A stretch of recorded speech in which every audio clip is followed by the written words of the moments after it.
नमस्कार दोस्तों, स्वागत है आप सभी का हमारे इस चैनल गरुड़ धर्मार्थ पर। दोस्तों, अगर आप भी अपनी लाइफ में कुछ नया सीखने की चाह रखते हैं तो इस चैनल को अभी सब्सक्राइब कर लें। ओम नमः शिवाय, हर हर महादेव। दोस्तों, पितृपक्ष का आरंभ कब से हो रहा है? पितृपक्ष के दिनों में किस प्रकार का भोजन नहीं करना चाहिए, सारी बातें जानेंगे इस वीडियो में। दोस्तों, हिंदू धर्म में पितृपक्ष का महत्व बहुत अधिक होता है। पितृपक्ष के दौरान हमारे पूर्वज पितृलोक से धरती पर हमें मिलने के लिए आते हैं। हमारे द्वारा उनके लिए किए जाने वाले श्राद्ध तथा तर्पण, पिंडदान आदि कार्यों से वे संतुष्ट होकर हमें आशीर्वाद प्रदान करते हैं। इसके साथ ही पितृपक्ष में हमें भी कुछ नियमों का पालन करना होता है। पितृपक्ष के दौरान स्नान से लेकर रात्रि को सोने तक महत्वपूर्ण नियमों का पालन करना चाहिए। इसके साथ ही गरुड़ पुराण में पितृपक्ष में भोजन करने संबंधी महत्वपूर्ण नियम बताए गए हैं। इन दिनों में मनुष्य को किन चीज़ों का सेवन नहीं करना चाहिए, भोजन करते समय अपना मुख किस दिशा में रखना चाहिए और किस दिशा में नहीं रखना चाहिए। साथ ही पितृपक्ष में स्नान करने के नियम भी बताए हैं। प्रत्येक मनुष्य को पितृपक्ष में इन नियमों का पालन अवश्य करना चाहिए। इससे मनुष्य को पितृदेव का आशीर्वाद प्राप्त होता है और उनके जीवन में सुख समृद्धि आती है। प्रतिवर्ष पितृपक्ष भाद्रपद मास के शुक्ल पक्ष की पूर्णिमा तिथि से प्रारंभ होते हैं और आश्विन मास की अमावस्या को इनकी समाप्ति होती है। इसे सर्व पितृ अमावस्या कहा जाता है। पितृपक्ष के दिनों में मनुष्य को पितरों की संतुष्टि के लिए श्राद्ध कर्म तथा दान धर्म करने चाहिए। श्री कृष्ण जी कहते हैं, जिस मनुष्य को उसके पितरों का आशीर्वाद प्राप्त होता है उसके कुल का गौरव सदैव ही बढ़ता है। ऐसा मनुष्य कभी दरिद्री नहीं रहता है। इस साल पितृपक्ष 29 सितंबर शुक्रवार के दिन प्रारंभ हो रहा है और 14 अक्टूबर के दिन पितृपक्ष का समापन होगा। पितृपक्ष 16 दिनों तक चलते हैं। इस दौरान मनुष्य को पितरों की संतुष्टि के लिए उपाय अवश्य करने चाहिए। चलिए अब जानते हैं कि पितृपक्ष 2023 पूर्णिमा तिथि 29 सितंबर 2023 यदि आपके पूर्वजों की मृत्यु पूर्णिमा तिथि के दिन हुई है तो उनका श्राद्ध पितृपक्ष के भाद्रपद शुक्ल की पूर्णिमा को करना चाहिए। इस पूर्णिमा को शास्त्रों में पृष्ठपति पूर्णिमा के नाम से जाना जाता है। इस दिन पितरों का श्राद्ध करने से पितृदेव अत्यंत प्रसन्न होते हैं। पहला श्राद्ध 30 सितंबर 2023। यदि आपके पूर्वजों की मृत्यु किसी भी माह के शुक्ल पक्ष अथवा कृष्ण पक्ष की प्रतिपदा तिथि के दिन हुई है तो उनका श्राद्ध इस वर्ष 30 सितंबर के दिन करना चाहिए। यदि नाना नानी के घर में श्राद्ध करने के लिए कोई नहीं है और मृत्यु की तिथि याद नहीं है तो उनका श्राद्ध भी इसी दिन करना चाहिए। द्वितीय श्राद्ध 1 अक्टूबर 2023। जिन पूर्वज की मृत्यु किसी भी महीने के शुक्ल पक्ष या कृष्ण पक्ष की द्वितीय तिथि को हुई हो उनका श्राद्ध इस दिन किया जाता है। तीसरा श्राद्ध 2 अक्टूबर 2023। जिनके पूर्वजों की मृत्यु कृष्ण पक्ष या शुक्ल पक्ष की तृतीया तिथि के दिन होती है उनका श्राद्ध तृतीया तिथि को करने का विधान है। चौथा श्राद्ध 3 अक्टूबर 2023। शुक्ल पक्ष या कृष्ण पक्ष में से चतुर्थी तिथि में जिनके पूर्वजों की मृत्यु हुई है उनका श्राद्ध पितृपक्ष की चतुर्थ तिथि को किया जाता है। पांचवा श्राद्ध 4 अक्टूबर 2023।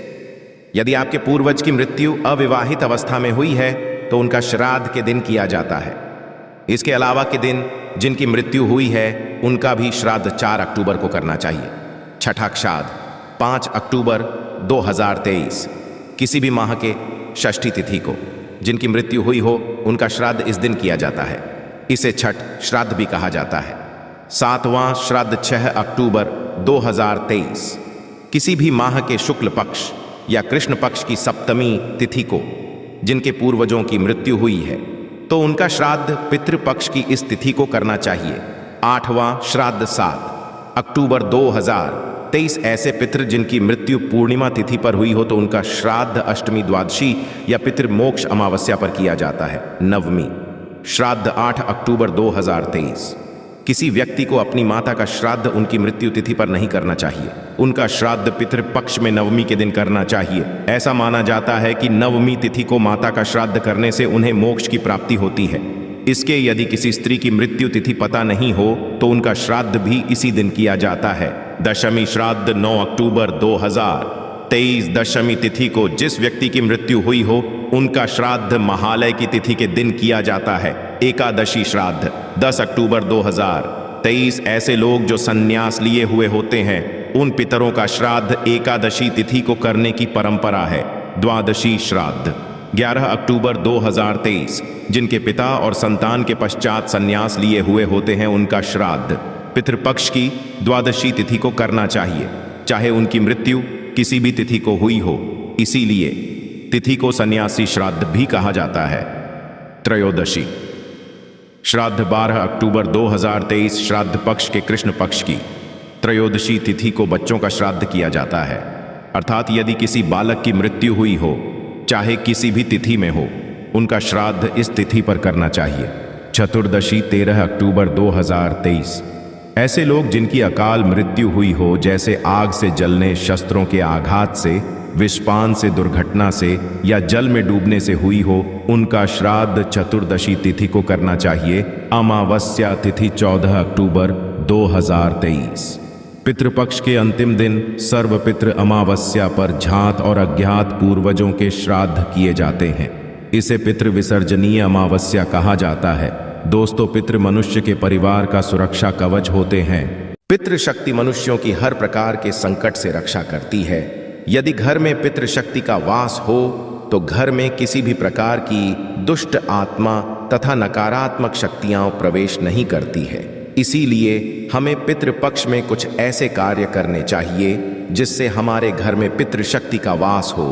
पितृ को प्रसन्न करने के लिए गरुड़ पुराण में भगवान श्री कृष्ण ने बहुत ही महत्वपूर्ण उपाय बताया है। भगवान श्री कृष्ण के अनुसार पितरों की संतुष्टि के लिए सर्वोत्तम उपाय है दान करना, और दान में भी सर्वोत्तम होता है तिल का दान करना। जो भी मनुष्य पितृपक्ष में पितरों के लिए तिल का दान करता है उसके सभी पापों का एवं दुखों का नाश हो जाता है। इसके अलावा आप पितृपक्ष में अपने पितरों की संतुष्टि के लिए वस्त्र आदि का दान अवश्य करें। यदि गाय का दान किया जाए तो कई गुना अधिक फलों की प्राप्ति होती है। श्री कृष्ण कहते हैं, मृत्यु के पश्चात मनुष्य की आत्मा अभौतिक रूप धारण करती है। उनका यह शरीर वायु रूप में होता है। वायु रूप में मृत आत्माएं घर में प्रवेश करती है और अपने परिजनों द्वारा किए जाने वाले कर्म कांड तथा श्राद्ध से वे अत्यंत प्रसन्न होते हैं। मनुष्य के पितृ उसके द्वारा चढ़ाए गए भोग को प्राणियों के रूप में ग्रहण करते हैं और उन्हें आशीर्वाद देकर फिर से पितृलोक में लौट जाते हैं। लेकिन जो मनुष्य अपने पितरों का सम्मान नहीं करता है, पितृपक्ष में श्राद्ध एवं पूजा पाठ नहीं करता है, उसके पितृ दुखी होकर पितृलोक में लौट जाते हैं। पितृ को दुखी करने के कारण मनुष्य के सभी पुण्य कर्म उसी क्षण नष्ट हो जाते हैं और उसे पितृ दोष लग जाता है। इसीलिए मनुष्य को अपने पितरों को कभी दुखी नहीं करना चाहिए। आइए जान लेते हैं पितृपक्ष में भोजन तथा स्नान करने के कौन से नियम बताए गए हैं। सबसे पहली बात है, पितृपक्ष में स्नान सिर्फ एक वस्त्र धारण करके ही करना चाहिए। निर्वस्त्र स्नान अशुभ माना गया है। पितृपक्ष में स्नान करते समय अपना मुख दक्षिण दिशा की तरफ रखें और पितरों का स्मरण करते हुए स्नान करें। स्नान के पश्चात सूर्य देव को तांबे के पात्र में जल अर्पण करें और पितरों की आत्मा की शांति के लिए सूर्य देव से प्रार्थना करें। पितृपक्ष में स्नान करने के पश्चात ही दान करना चाहिए और दान करते समय पितरों का स्मरण करें। दान करते समय भी अपना मुख दक्षिण दिशा की तरफ रखें। गरुड़ पुराण के अनुसार तांबे के पात्र में तिल का दान करना चाहिए। पितृपक्ष में लोहे की वस्तु का दान करने से पितरों की आत्मा को शांति मिलती है। गरुड़ पुराण के अनुसार पितृपक्ष में कुछ चीजों का सेवन करना अनुचित माना गया है। पितृपक्ष में मांस, मदिरा आदि का सेवन करना वर्जित माना गया है। जब पितृगण अपने प्रियजनों को ऐसे निंदित कर्म करते हुए देखते हैं तो वे बड़े ही दुखी हो जाते हैं। साथ ही पितृपक्ष में लहसुन, प्याज आदि का सेवन भी ना करें, ये तामसिक है और इन्हें पितृ को भी अर्पण ना करें। इन पदार्थों से मनुष्य के शरीर में विकार प्रकट होते हैं। वही यह पदार्थ पितृ को क्रोध दिलाते हैं। पितृगण इन पदार्थों को स्पर्श भी नहीं कर पाते और इनके निकट भी नहीं आ सकते हैं। इसीलिए भोजन में इन पदार्थों का प्रयोग वर्जित है। पितृपक्ष में भोजन करते समय मनुष्य को अपना मुख दक्षिण दिशा में रखना चाहिए। ध्यान रहे, ये सिर्फ पितृपक्ष में ही करना चाहिए। इस दिशा में भोजन करने पर वह भोजन पितरों को प्राप्त होता है और पितृगण संतुष्ट होते हैं। पितृपक्ष में बांसी भोजन को भूल से भी ग्रहण ना करें। श्री कृष्ण के अनुसार जो भोजन सात्विक हो वह पितरों को अत्यंत प्रिय होता है। ऐसा भोजन मनुष्य की आयु बढ़ाने वाला, जीवन को शुद्ध करने वाला तथा बल, बुद्धि और ऐश्वर्य देने वाला होता है। इसमें गाय का दूध सबसे उत्तम माना गया है। रसायुक्त फल भी सात्विक भोजन की श्रेणी में ही आते हैं। दक्षिण दिशा मुख करके भोजन करते समय पितरों का आवाहन करें और उन्हें नमस्कार करके इस मंत्र का जाप करें, ओम पितृदेवाय नमः। ऐसा करने से पितृदेव बहुत ही संतुष्ट होते हैं। पितृपक्ष में बिस्तर पर बैठकर भोजन ग्रहण ना करें। भोजन सिर्फ जमीन पर बैठकर ही करें। शास्त्रों के अनुसार पितृपक्ष में चने की दाल और मसूर की दाल खाना वर्जित है। मसूर की दाल का श्राद्ध कर्म में भी प्रयोग न करें, क्योंकि यह एक नकारात्मक व्यंजन है। इसके साथ ही सरसों के साग की सब्जी भी खानी नहीं चाहिए। तो इस प्रकार से गरुड़ पुराण में पितृपक्ष में किए जाने वाले महत्वपूर्ण नियम बताए हैं। तो ये थी आज की खास वीडियो। आशा है कि आज की इस प्रस्तुति में बताई गई जानकारी आपको अच्छे से समझ आ गई होगी। वीडियो अच्छा लगा हो तो एक लाइक अवश्य कर दें। धन्यवाद वीडियो के अंत तक बने रहने के लिए।